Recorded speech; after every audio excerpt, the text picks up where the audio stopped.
Olá, vamos continuar nossa conversa? Bem, nós paramos ainda falando do meu serviço de pioneiro e o serviço de pioneiro de tempo integral, a qual fiz parte durante 12 anos. O que é o serviço de pioneiro?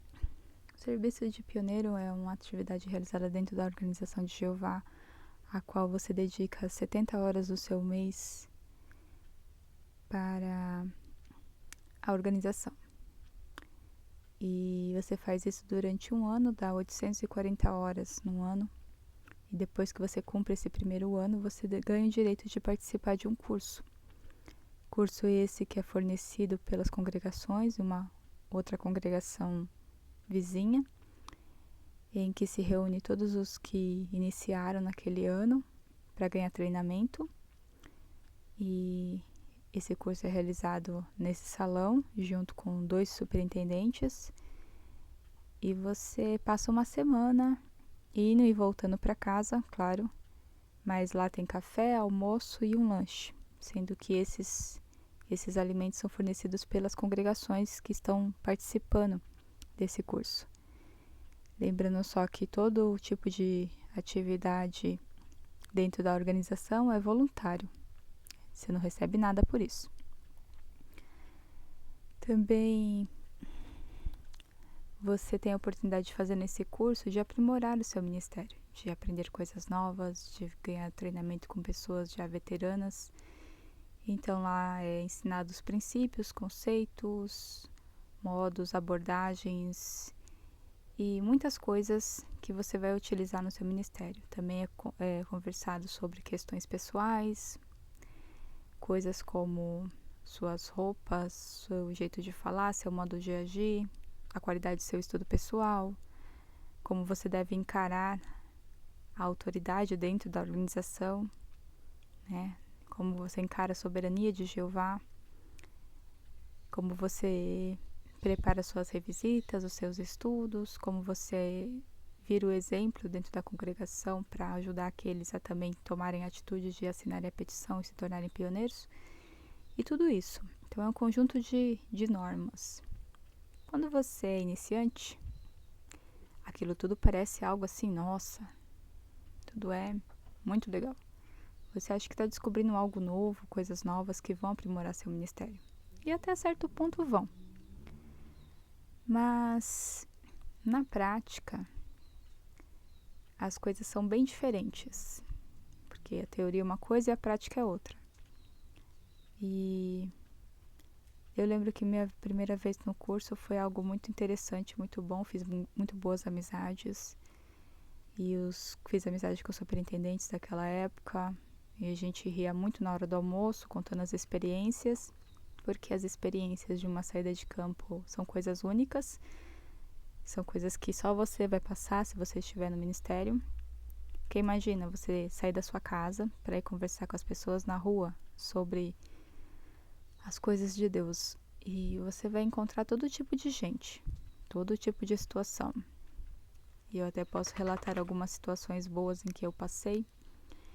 Por exemplo, tive situações de pessoas muito agradáveis que nós conversamos por horas sobre assuntos espirituais, pessoas que nos serviam café, bolo, doces e tinham todo um cuidado com sol, água, e também pessoas que, quando nós dirigíamos estudo, chegávamos até a ganhar presentes, mimos dos nossos estudantes, nossos, porque você nunca vai sozinho no estudo.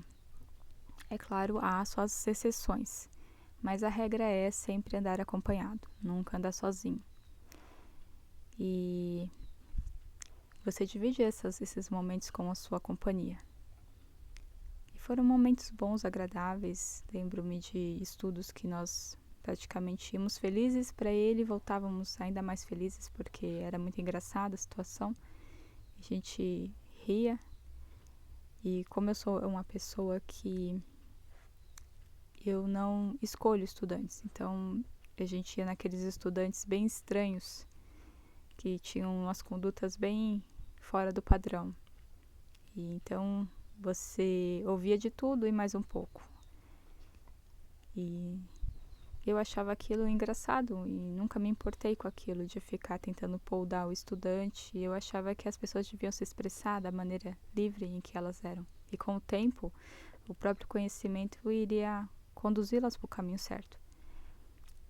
Nunca fui uma pessoa de pressionar ninguém, de incentivar, talvez. Eu preferi que o exemplo incentivasse do que as minhas palavras. A gente encorajava as pessoas a fazer as coisas boas, independente de serem regras ou não. Isso eu sempre fui assim.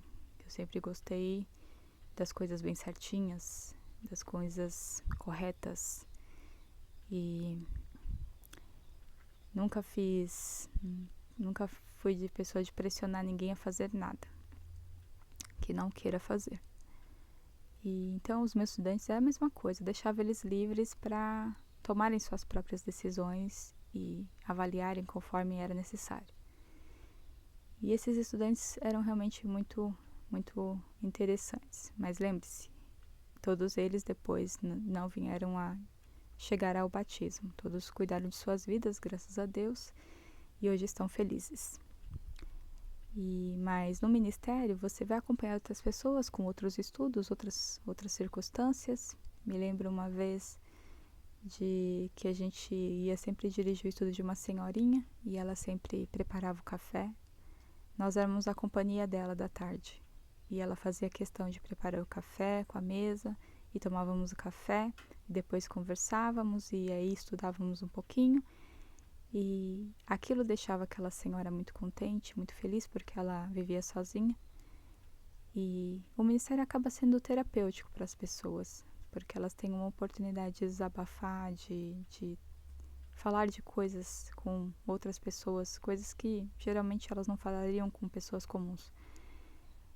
E era bom, no fundo era uma coisa interessante, é uma coisa que se você pega só pelo lado positivo, você quer ficar ali, né? Tanto que foram mais de uma década daquele trabalho.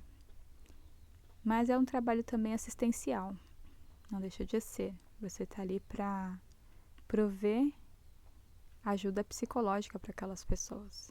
Então você acaba se acostumando com aquele ritmo, com aquelas coisas. Mas não tem só o lado bom. Não posso enganar ninguém. Existe um lado do Ministério de Tempo Integral que ninguém conta, que é o lado do esforço que você faz. Às vezes você não tem tempo para descansar, às vezes você não tem tempo para comer direito, às vezes você não consegue dormir de tão ansioso que tá para resolver alguma coisa ou algum problema que aparece. E tem também a parte psicológica, porque você recebe muita carga emocional das pessoas, você acaba sendo o psicólogo dela muitas vezes, e às vezes elas contam coisas que são pessoais, são de fora o íntimo, e você tem que processar aquilo de uma maneira neutra. Pelo menos eu era assim, e eu nunca me intrometi na vida dos outros, eu não gosto de me intrometer na vida alheia. Mas se a pessoa pede uma opinião, a gente faz um esforço civilizado para tentar aconselhar com base bíblica. E isso tudo pesa. Isso pesa considerável. Além da distância, porque eram longas caminhadas, longas horas debaixo do sol, longas horas no frio, longas horas na chuva. Então você pega todo o tempo. Às vezes você não está bem para sair, mas você tem que cumprir a responsabilidade, porque aquela pessoa está esperando naquele horário e você tem um compromisso com ela. E você precisa ir. Muitas vezes aborrecida com as coisas, porque você quer que as coisas aconteçam de um jeito e elas acontecem de outro. Mas a parte pior do ministério, além de todo esse esforço, toda essa sobrecarga que tem, é a parte da desvalorização. A gente trabalha e muitas vezes é desconsiderado pelos nossos próprios companheiros de trabalho, como alguém que não gera frutos, como alguém que não faz o suficiente, como alguém que sempre está procrastinando. E isso vai minando as suas forças com o tempo. Também tem um lado perigoso, não posso esquecer. Tem 2 relatos importantes que eu gostaria de dividir. O primeiro foi muito engraçado. Foi que uma irmãzinha uma vez chegou para nós no campo e disse que precisava de companhia para fazer uma revisita, porque ela tinha contatado uma pessoa na porta da igreja e estava ansiosa para rever, porque parecia que era um estudo que ia acontecer. Então eu me prontifiquei aí, e era um local muito longe, um lugar muito esquisito, mas eu fui. Chegando no local, na casa dessa senhora, a mãe dessa senhora apareceu na porta desesperada, chorando, dizendo que a filha dela tinha sumido e que ela não entendia por quê. E aí nós ficamos preocupadas com essa moça que nem conhecia. E ela foi relatando a situação e disse que essa moça chegou em casa muito nervosa, pegou algumas coisas e voltou para a igreja onde ela estava.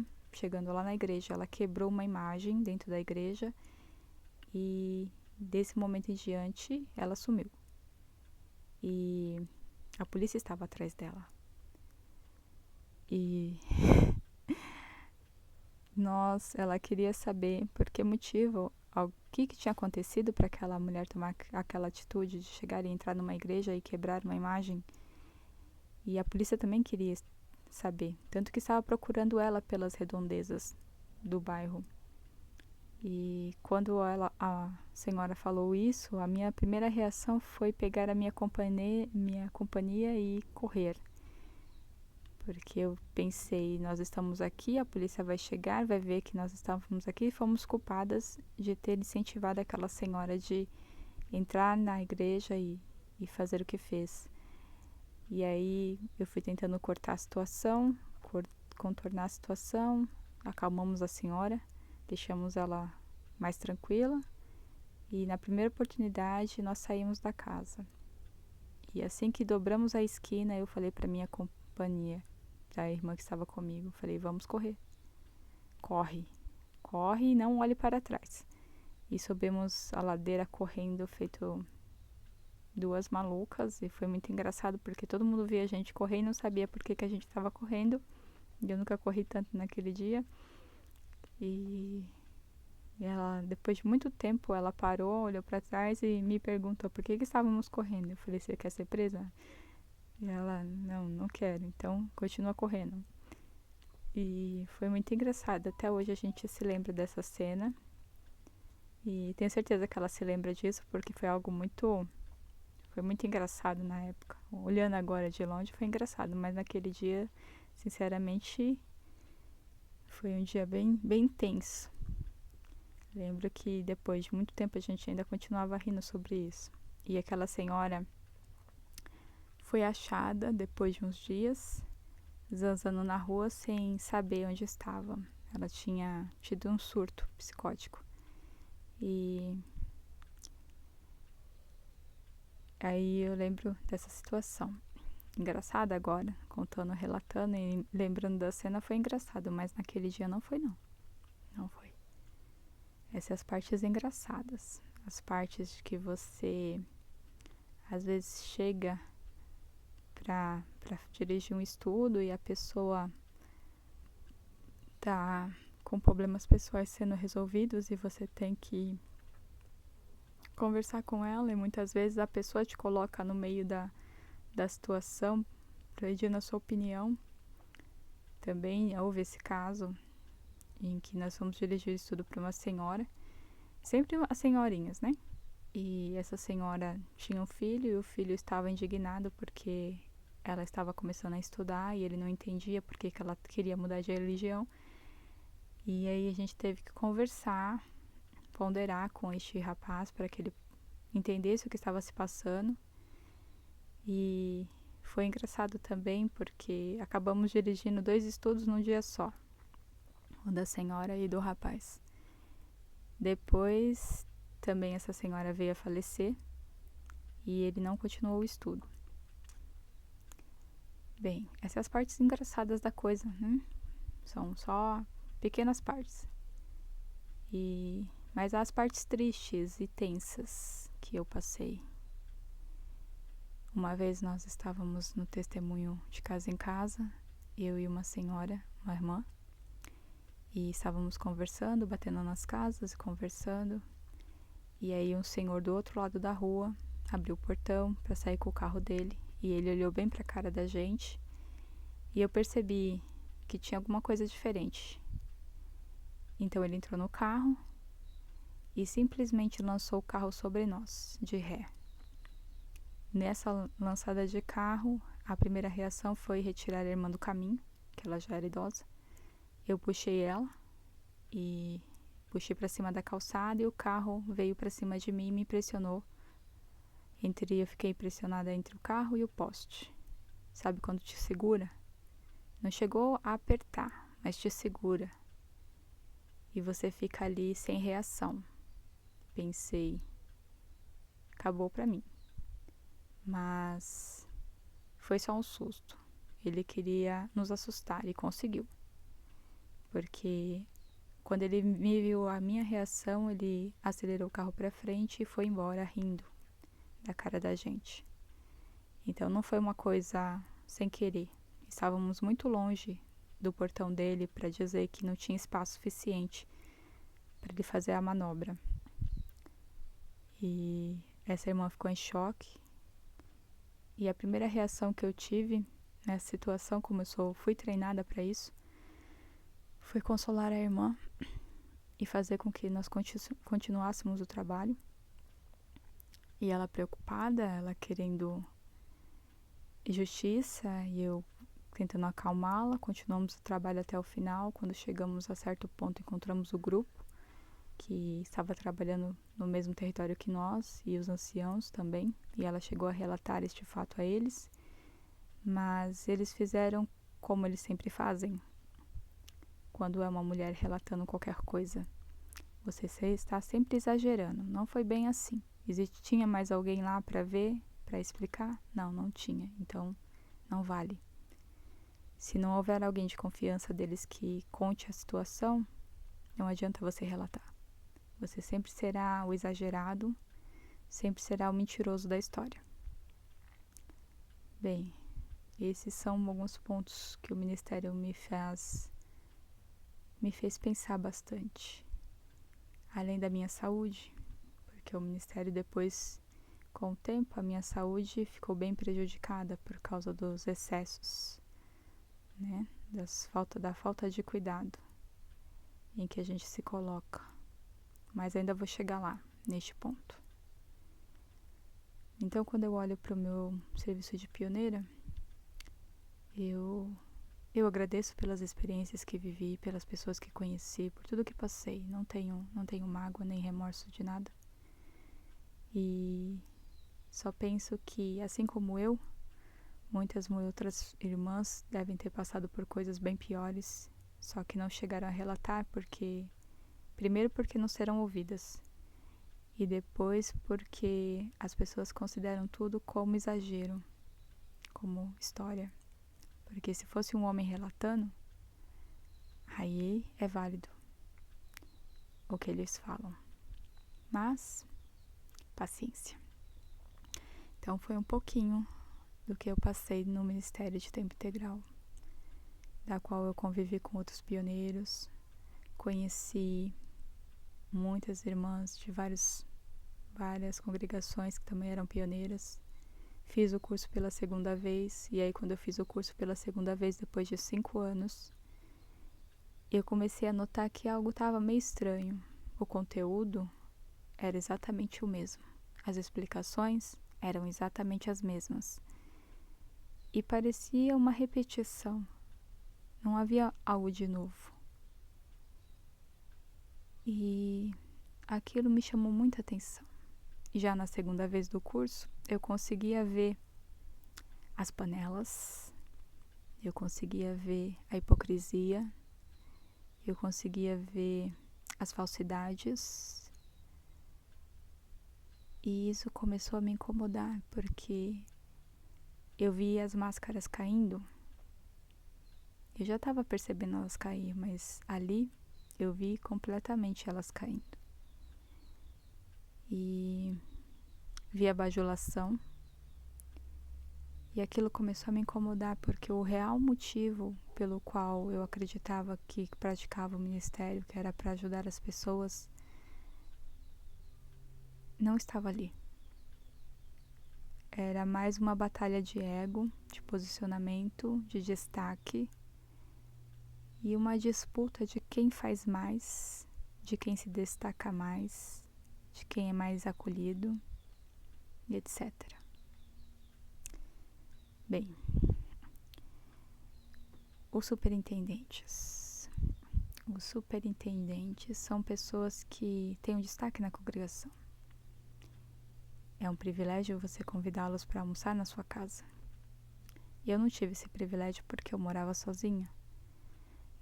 Naquela época eu ainda tinha os meninos em casa, então como eles não eram cristãos, não era possível, não era viável trazê-los aqui. E graças a Deus por isso, porque não teria sido uma boa ideia.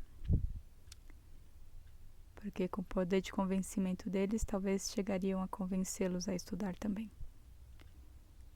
Bem, o superintendente é um responsável pelas contas, por supervisionar as congregações do circuito, por direcionar as ovelhas, por cuidar dos pioneiros. E eles praticam todas essas atividades em tempo integral. Eles realizam atividade de 120 horas no mês e eles não têm trabalho secular. Trabalho secular é trabalho normal. E eles são casados, geralmente são casados. É um casal de serviço de tempo integral. E o marido é o superintendente. E além de vir às congregações recolher a cota mensal que a organização pede para que eles recolham, da qual a gente não sabe, né?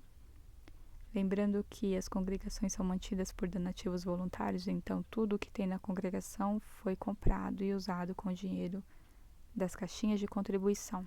Contribuição essa que são dos membros. Então tudo que você vê dentro de uma congregação, da tinta da parede ao estofado, ao microfone, é tudo com o dinheiro dos membros. A organização não dá um centavo sequer para qualquer tipo de coisa. A única coisa que é delas, que é dela, da organização, é o terreno, onde é feito o Salão do Reino. Tanto que, quando ela acha conveniente, ela vende aquele imóvel para diversos outros fins. Mas o dinheiro arrecadado da venda daquele imóvel não retorna para as pessoas, para aquela congregação. O dinheiro é usado para outros fins. E se você parar para pensar, a organização, ela faz um esquema bem interessante, porque ela compra um terreno, faz as pessoas construírem sobre ele com dinheiro próprio, e depois ela pega aquela construção bonita, de manutenção, com toda a documentação certinha e vende, simplesmente vende, e não dá o retorno do dinheiro. E há pessoas que consideram o Salão do Reino como algo sagrado, algo dedicado a Jeová. Deveria ser um lugar que não poderia ser vendido para qualquer coisa, mas não é assim que acontece, não é isso que vemos. E com isso, o superintendente ele é responsável por essa tarefa. Não vou dizer que os superintendentes sejam vilões. É aquela velha máxima de que há pessoas boas e pessoas ruins. Eu tive o privilégio de conhecer pessoas bem razoáveis. E fiz amizade com eles e as esposas. Nós tínhamos uma convivência bem amigável. Chegávamos a sair no campo. Cheguei a participar de vários almoços na casa dos irmãos quando eles eram convidados, porque quando o superintendente vem visitar a congregação organiza toda uma semana especial. Então faz uma lista de pessoas que vão fornecer os almoços, e cada dia ele vai comer numa casa diferente. E as pessoas não são mesquinhas, não. Elas fazem do bom e do melhor para eles. Às vezes tiram do que não tem para fornecer a eles esses alimentos, porque pensam que assim estão agradando a Jeová, fornecendo a eles que trabalham de tempo integral algo de bom. E você vê isso, que há pessoas que são realmente humildes, que estão naquela designação de coração, e aos que gostam dos aplausos, do destaque, que gostam de ser as estrelinhas e que gostam de pisar nos outros porque tem um simples cargo de ofício. E somente para eles que eu sei, somente a eles é dado uma ajuda de custo da organização. Ela dá algo razoável, não chega a ser um salário para eles. E eu não posso estimar o valor, porque varia de tempos em tempos, então não dá para estimar o valor, mas é uma coisa bem simbólica.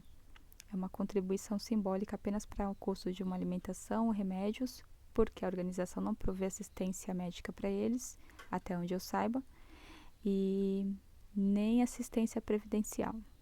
Então, se eles tiverem que se aposentar ou ter um plano de saúde, geralmente ou é a família que banca ou é a congregação que faz isso.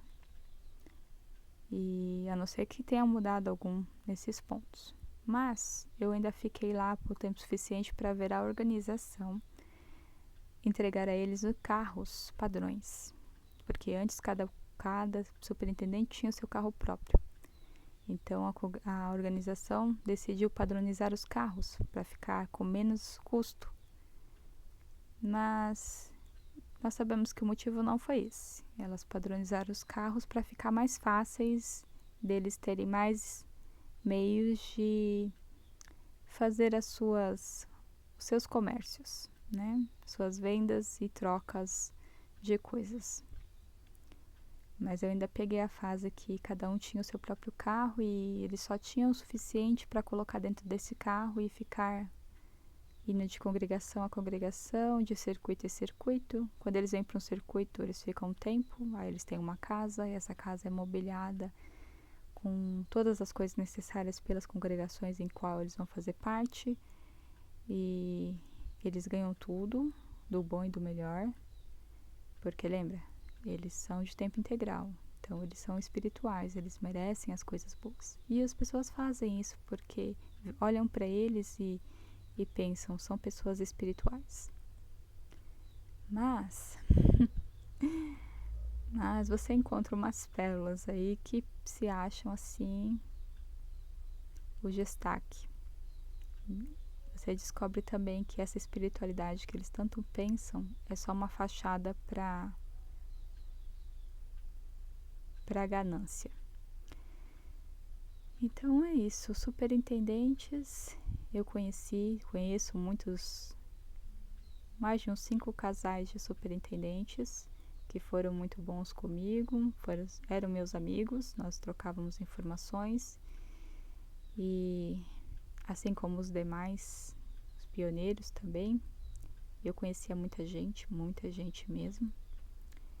E eu sei que depois desses vídeos que chegaram à mão deles, eles vão, como de costume, considerar como apostasia, porque tudo que você fala a respeito da organização que não esteja dentro do site JW é considerado apostasia, mesmo que eu esteja aqui apenas relatando a minha vivência.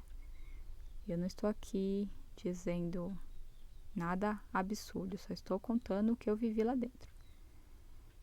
Mesmo assim é considerado como apostasia. Apostasia dentro da organização é um crime imperdoável, digno de morte. Então, se eles pudessem fazer isso fisicamente, talvez eles fizessem a eliminação dos apóstatas.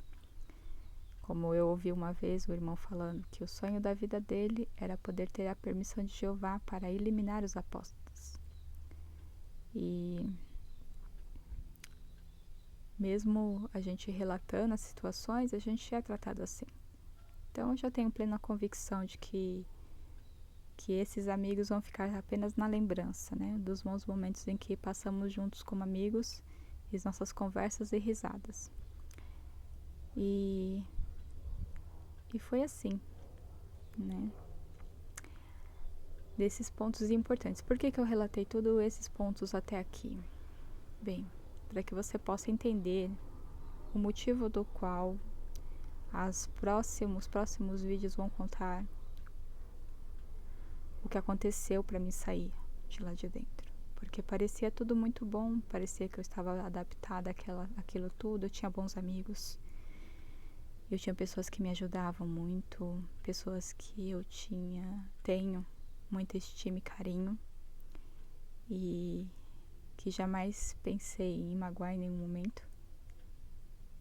E que eu sei que a nossa amizade faz falta, eu sei disso, mas também que não chegariam a tomar a atitude que eu tomei.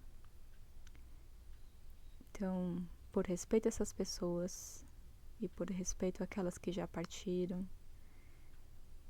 eu me achei no direito de expor isso, porque a gente pensa que é só conosco que acontecem as coisas, que é só nós que passamos por isso, e não é. É uma coisa que acontece com muitas pessoas todos os santos dias dentro da organização. E infelizmente, a gente não gostaria de estar aqui falando isso, a gente gostaria de estar dando um testemunho bom para as pessoas. Afinal, tínhamos a verdade é inquestionável. E não é bem assim. Aquilo é uma prisão, e uma prisão muito bem disfarçada. Então, eu vou daqui em diante contar uma parte meio triste da organização. Vamos começar primeiro pelo ponto específico. De tudo que eu relatei para você até agora, você pode ver que tem uma estrutura, a hierarquia, tudo bem dividido, bem colocado. Dentro da organização, mulheres não tomam a dianteira, mulheres não questionam, mulheres não se posicionam. Existe a hierarquia, você tem que respeitar todos, você tem que saber onde é o seu lugar. E você vai vendo isso na prática. Aí você pensa, eu acho que eu tô vendo demais, eu preciso pesquisar, eu preciso ler. Vai ver que eu estou exagerando. E aí você começa a ler, porque lembra, eu tinha uma biblioteca enorme de publicações. Então eu comecei a fazer as minhas pesquisas no meu estudo pessoal, lia, relia. E eu via pontos estranhos, coisas esquisitas, mas eu pensava, eu acho que eu estou tentando achar coisas que é coisa da minha cabeça. Então eu estudava, deixava o tempo correr, com o tempo a gente vai deixando passar algumas coisas. E eu estudava, eu via umas coisas estranhas, observava na prática outras coisas estranhas, mas eu já estava ali dentro, já era a minha vida ali dentro. E eu sempre levei as coisas muito a sério. Então, se você falar pra mim que você vai fazer uma coisa e eu vou acreditar em você. E se eu pegar você fazendo o contrário do que você está falando que vai fazer, eu vou te perguntar por que você está fazendo isso. E você disser pra mim que você sempre fez assim, que é assim que você age, acabou pra você. Já era. Porque eu fui criada no modelo, vamos dizer assim, não fui criada no modelo rígido, mas eu fui criada no meio de pessoas que tentavam disfarçar as suas atitudes, que falavam uma coisa e faziam outra. Então eu sei lidar com pessoas que ocultam o que são. Essa é a palavra melhor para encaixar no pensamento espiritual. Então você vai observando as situações, as coisas, e eu sempre gostei da verdade. Doa quem doer. Mesmo que a verdade seja a pior resposta que você tem que dar, que vai machucar, eu prefiro aceitar a verdade, mesmo que doa, do que ser levada e feita de boba. Ou que alguém diga pra mim que eu estou mentindo, porque é uma coisa que eu não faço. E eu sempre tento agir na melhor das situações. A gente pode contornar a situação com a verdade sem precisar mentir. É só explicar ela de uma maneira mais simples. E quando você pega as pessoas que deviam falar a verdade pra você mentindo, e não só uma pessoa, mas várias, ou quando a pessoa pressiona você dizendo que você estava vendo coisas, ser tratado como louco, sem ser louco, quando a pessoa duvida da sua capacidade de entendimento e de raciocínio, aí a coisa complica. Complica e complica feio. Então, eu respeito a autoridade. Sempre respeitei a autoridade. Mas tem uma coisa que meu pai sempre falava pra mim, que eu sempre guardei comigo, que era que a minha presença impõe respeito. Então, quando você me vê em determinada situação, a minha presença vai mostrar pra você que eu não sou uma pessoa de brincadeira. Que eu não gosto de gente de duas caras, que eu não gosto das coisas feitas de qualquer jeito. Isso é bem claro, bem óbvio. Mas algumas pessoas, quando olham pra gente, pensam que a gente é meio bobo. E lá dentro da organização, principalmente, a palavra feminina não é muito bem vista. Então, se uma mulher começa a questionar as coisas, os procedimentos, se uma mulher começa a dar puxão de orelha nas pessoas que não estão cumprindo com as coisas que deviam fazer, não é uma coisa legal. Mas mesmo não sendo legal, se estiver errado, eu vou ficar martelando até que você conserte. E foi isso que eu fiz. Mesmo inconsciente, lembra? Eu estava inconsciente. Não tinha voltado ao meu senso emocional ao lugar. E eu já comecei a questionar as coisas e já comecei a querer perguntar, porque é natural do ser humano, por que você não faz isso? Por que isso é feito assim? Se está escrito para ser feito assim, por que você age dessa maneira? E é sempre a mesma resposta. Somos seres humanos imperfeitos, pecadores.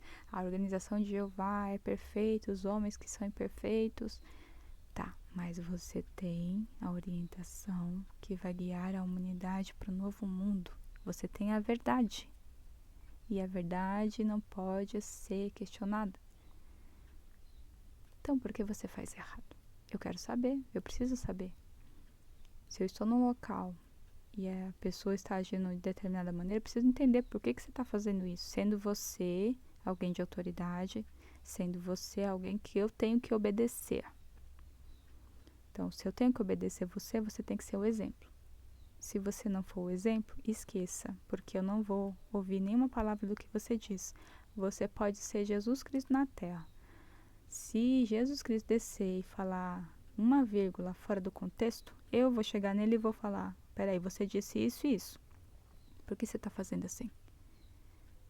Então, esse tipo de atitude de comportamento não é aceitável, ainda mais de uma moça solteira que não tem parentes espirituais e que é uma pessoa influente ali dentro, até certo ponto, porque eu tinha amizade com todas as pessoas, quase todas as pessoas, e principalmente com os publicadores, que era a parte mais desprezada da congregação. Eu não fazia separações, não era porque eu era pioneira regular que eu deixava de conversar com os publicadores, não era porque eu era pioneira que eu deixava de chamar os publicadores para ir no campo, não era para me ficar só de panelinha, só com as pioneiras juntas. Eu tinha minha amizade com as pioneiras?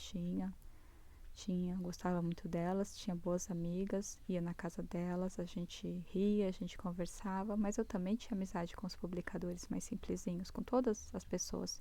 E eu tenho uma facilidade muito grande de conversar com qualquer tipo de gente. Então eu tinha amizade tanto com as mulheres como com os homens, dentro do respeito, dentro da conduta e da castidade. Nunca além disso, nunca, sabe, ser a pessoa de gracinhas, de levar as pessoas para o erro. Nunca levei ninguém para o erro. Isso eu posso falar de boca cheia. Nunca aceitei esse tipo de coisa. Eu não gosto de ver as pessoas entrando em ciladas. Não gosto de vê-las sendo prejudicadas. Se eu puder defender, eu vou defender de verdade.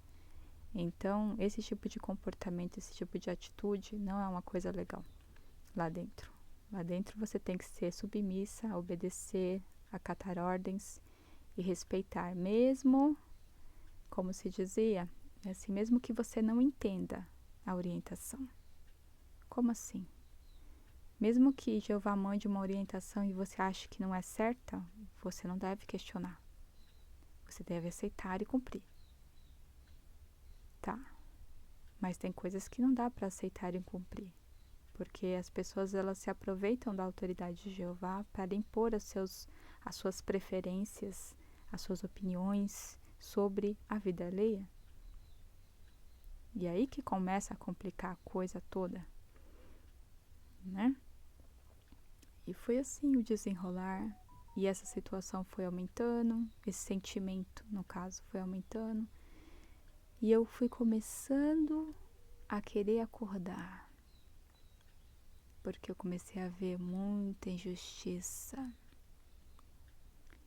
situações complicadas, situações de humilhação.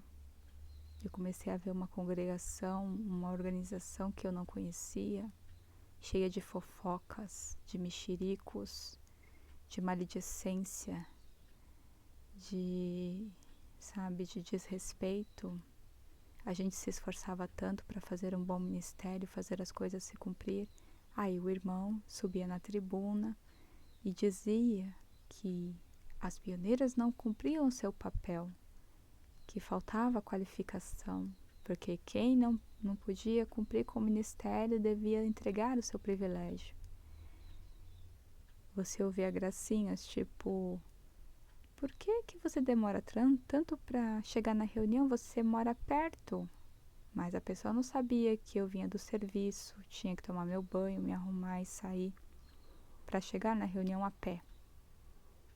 Sendo que a madame ia de carro para a reunião. E passava na rua de trás da minha casa. E ouvi gracinhas como: você é muito crítico, você fala demais, tinha que ser menos. Não precisa ser tão crítica assim. Isso não vai fazer bem para você.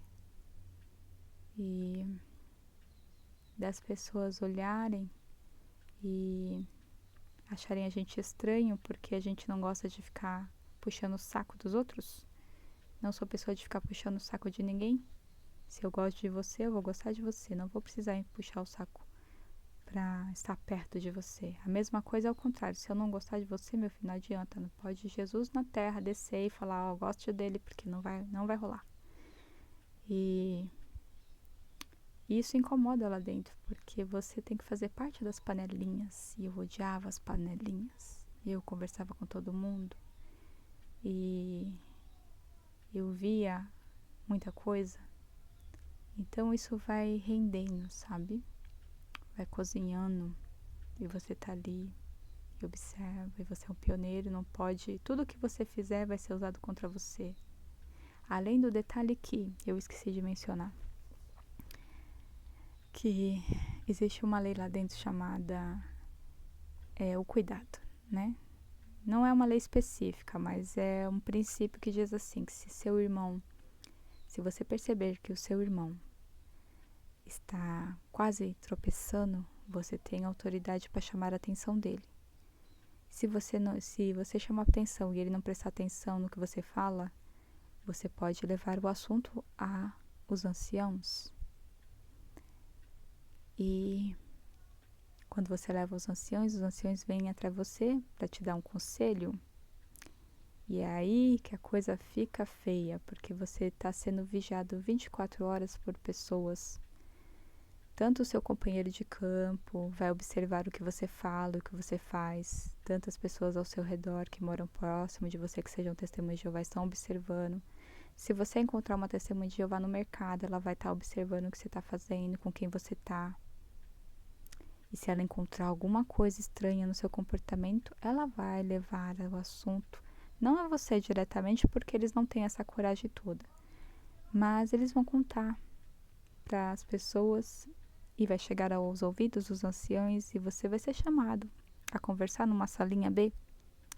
Mas eu vou contar que a salinha B se tornou para mim o meu cantinho preferido e deu muito trabalho. Fique aí, eu já falei demais, mas eu preciso contar essa parte também. E é a parte que começa as tretas. Você gosta de uma treta? Pois senta aí, porque nós vamos começar a abrir a bendita da caixa. Aí o próximo vídeo vai ser contando sobre isso. Como começou o despertar. Porque até agora eu estava no mundo da fantasia.